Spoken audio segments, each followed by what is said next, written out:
Good morning दोस्तों। उत्साह academy के यूट्यूब चैनल पर आपका हार्दिक स्वागत, अभिनंदन। और उत्साह एकेडमी के यूट्यूब चैनल पर जो सीरीज चलाई जा रही है उत्साह डॉज, जिसके तहत आज जो हमारा बिंदु रहने वाला है वो है डॉक्टर गौरी शंकर हीराचंद ओझा। एक तरीके से राजस्थान इतिहास लेखन में इनका बहुत बड़ा योगदान है मित्रों, और राजस्थान के प्रसिद्ध इतिहासकार रहे हैं पंडित जो डॉक्टर गौरी शंकर हीराचंद ओझा है। तो आज इनसे संबंधित जितने भी महत्वपूर्ण फैक्ट है उन सब पे अपन चर्चा करेंगे। तो देखिए, पढ़ते हैं डॉक्टर गौरी शंकर हीराचंद ओझा।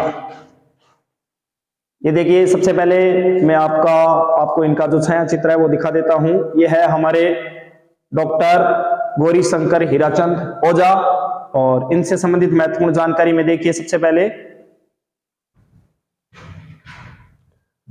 इनके जन्म के बारे में जानते हैं मित्रों। इनका जन्म कब हुआ, कहां हुआ?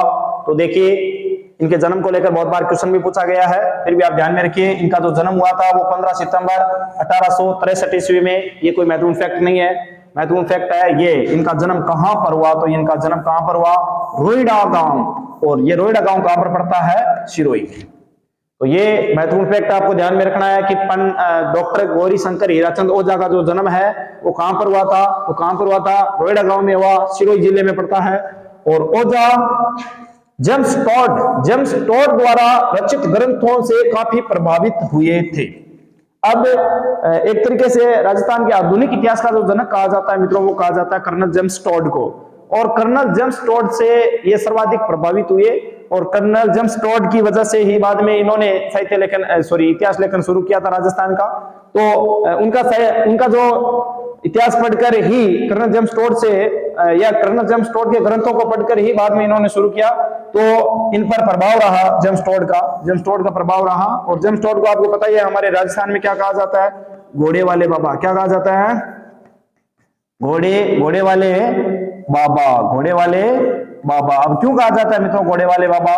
क्योंकि ये पूरे राजस्थान में घोड़े पे सवार होकर घूमते थे, और खाता बइयों का काम जो हमारे पहले करते थे, भाट वगैरह वगैरह, तो उनसे ये एकत्रित करके राजस्थान का इतिहास लिखा करते थे, इसीलिए इनको कहा जाता है घोड़े वाले बाबा। साथ ही इनको कहा जाता है आधुनिक राजस्थान इतिहास के जनक।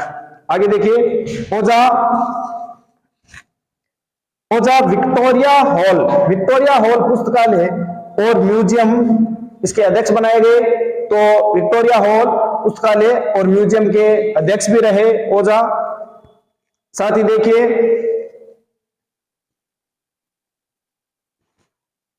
लॉर्ड कर्जन ने तत्कालीन गवर्नर जनरल राजस्थान के भारत के लॉर्ड कर्जन, जिन्होंने ओझा को अजमेर म्यूजियम का अध्यक्ष नियुक्त किया।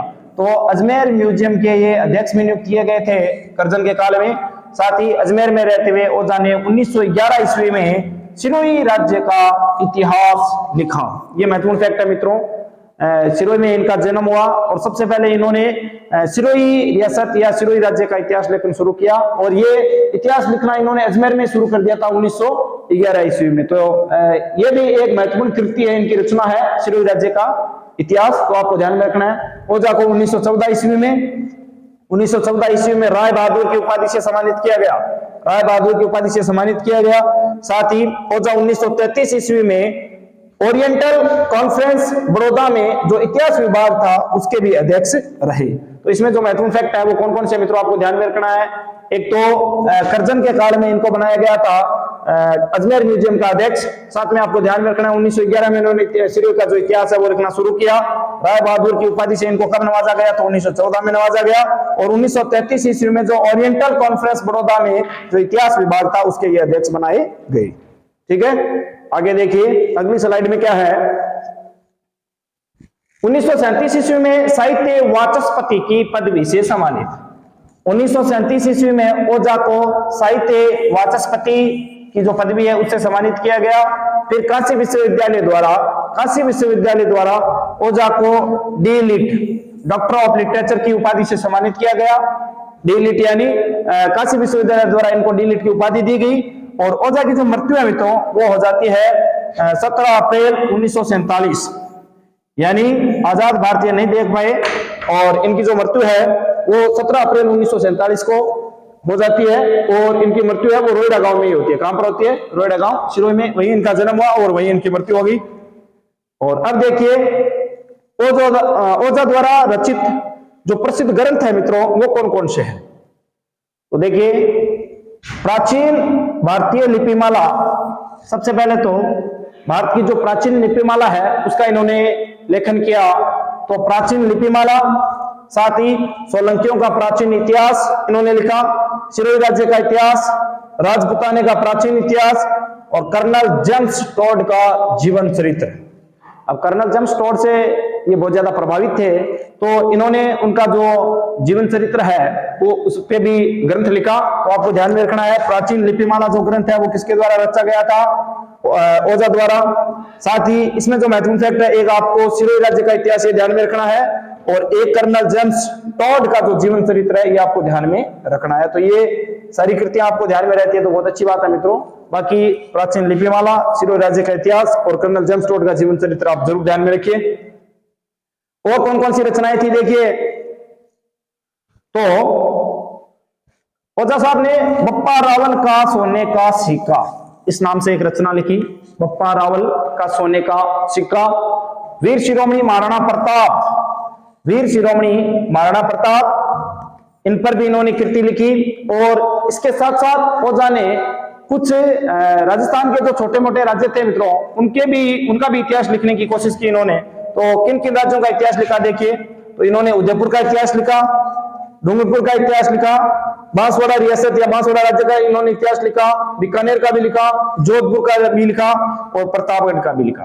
तो लगभग राजस्थान जो छोटे छोटे राज्यों में बंटा हुआ था मित्रों, इनके काल में उस समय के लगभग राज्यों का इन्होंने इतिहास लिखा। इसीलिए डॉक्टर गौरीशंकर हीराचंद ओझा को राजस्थान इतिहास लेखन में इनका बहुत बड़ा योगदान और सहयोग है मित्रों। इस वजह से एक तरीके से आधुनिक राजस्थान के इतिहास के रूप में, इतिहासकार के रूप में इनको पढ़ा जाता है। आपको ध्यान में रखना है ये रोइडा गांव सिरोही के रहने वाले थे और इनसे संबंधित जो महत्वपूर्ण जानकारी थी वो हम लोगों ने देखी। तो ये सारी महत्वपूर्ण जानकारी है वो आपको ओझा के बारे में ध्यान में रखनी है। तो आज का जो हमारा बिंदु था वो था डॉक्टर गौरीशंकर हीराचंद ओझा और इनसे संबंधित जितनी भी महत्वपूर्ण जानकारी थी वो हम लोगों ने देखी। तो आपको ध्यान में रखना है। आपको पता है उत्साह एकेडमी के यूट्यूब चैनल पर उत्साह डोज नाम से हम एक सीरीज चला रहे हैं जिसमें रोज मात्र एक बिंदु पर हम चर्चा करते हैं और बड़ी कला से ना बने और छोटी छोटी क्लासों के दौरान आपको राजस्थान जीके का पूरा ज्ञान करवाया जाए मित्रों। इस वजह से हम छोटी छोटी क्लासें बनाते हैं और एक बिंदु पर मात्र चर्चा करते हैं। 8 से 10 मिनट की क्लास बनती है ताकि आप कहीं भी किसी भी स्थिति में हो आराम से देख पाओ। लंबी क्लासें मान लो पॉसिबल ना हो तो ऐसी और बहुत सारी क्लासें देखने के लिए आप उत्साह एकेडमी का जो यूट्यूब चैनल है उसको लाइक करें, शेयर करें, सब्सक्राइब करें और कमेंट करना बिल्कुल ना भूलें मित्रों। धन्यवाद, थैंक यू।